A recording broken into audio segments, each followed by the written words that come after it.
Blacklisting of software. Blacklisted software are types of software set within software normalization. So what we're able to do when we do a scan of software, we can mark it as blacklisted, i.e. it should never be used, it should never be installed, and potentially we want to automatically remove it. We do that within normalization, which is in another video. To configure more software and other rules, we go to Settings, Software Blacklisting, and we add in the software we want to blacklist. Now this might be done before we even find it.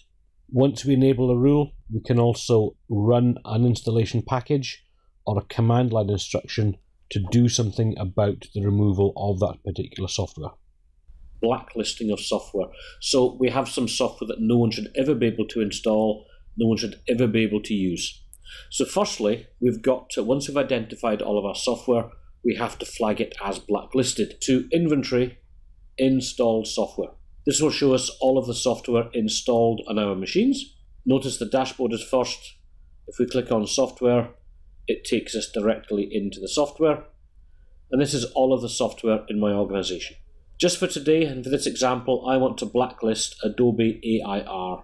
I find my software of AIR I want to blacklist, I tick it, I change the type to blacklist, and then what I've got to do is I have to normalize this software. This actually almost confirms the blacklisting into the database. So what I'm going to do is click on Normalize. Do I really want to move the selected software to blacklisted? Yes, I do. So I click OK. At that stage, I've now blacklisted this software. Having just blacklisted software from normalization, we also have the option of going into Settings and going down to within IT Automation Software Blacklisting. So we select it. It identifies to us that we have one piece of blacklisted software in our network. Now I could select that and show it. We also have uTorrent Blacklist and Software Blacklisted. So we've actually added in other bits of software that we want to be blacklisted. So I'm going to click on Add. It brings up the Software Blacklist configuration screen. And for this example, I'm going to blacklist iTunes. I'll give it a description of iTunes. I want to enable this profile and I want to prohibit the software policy. And every 60 minutes, I want to look for specific software with a particular file name. And again, the help says to me, the executable used for launching the application.